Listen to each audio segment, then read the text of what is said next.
me set the stage for you just a little bit. Because I don't know whether you went and read ahead of what's been going on. How many of you know that when God gives you a job or a promise, getting to that promise ain't always going to be easy? See, David had been anointed. He was out in the field tending the flocks. This happened after Saul had messed up the king of the Israelites. He had messed up. And he had lost favor with God. And when he had lost favor with God, God seen that he could no longer trust Saul. He started looking for another king. And as he began to look for the king, he went to Jesse's house. Samuel went down there, he anointed all of them. He went to anoint all of them. He told me, bring all your sons to me. And after he went, they got the ones that looked like a king. How many of you know you can't judge a book by its cover? They went and got all the men that looked like kings and brought them to before Samuel. And when Samuel gazed upon them, he said, nope, this is not it. He said, Jesse, surely you got to have some more sons somewhere.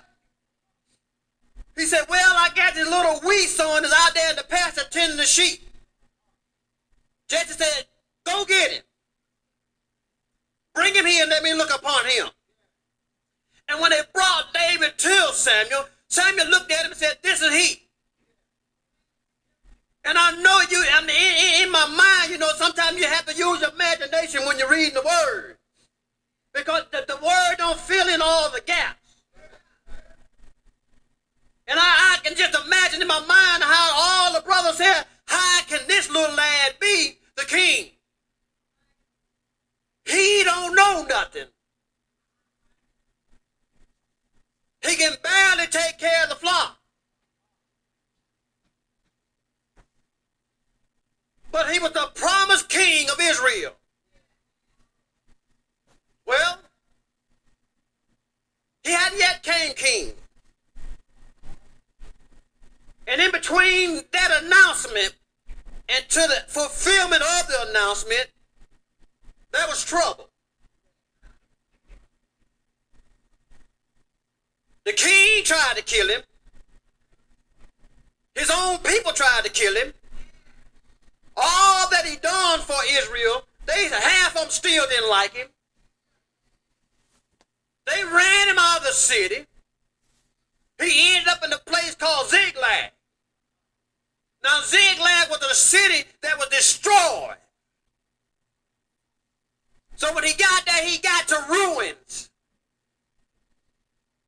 And I no doubt in his mind, I know he questioned the call. Just like many of us. God had told us to do something, we ain't done it yet. We're still saying we still waiting on God. Well, if he done said it,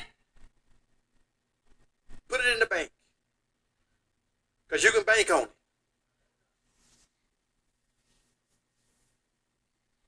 But here's David hiding in caves and in the mountains and in ruined cities everywhere. But yet he was pronounced to be king of Israel. Many of you got calling in your lives right now and refuse to answer the call right now. Then you want to know why all hell broke loose in your life.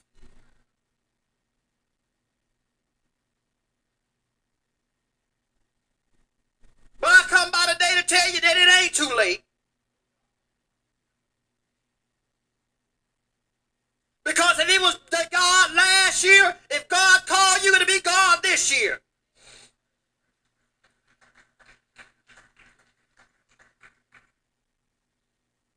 A lot of time, God is waiting on us. We got to get ourselves right with God. We'll say, Lord, I'm down here waiting on you. No, he ain't. He's waiting on you to get yourself right with him. Because, see, God got a standard. And this is God's standard here. And if you don't bring your standard up to God, God is not going to lower his standard for you.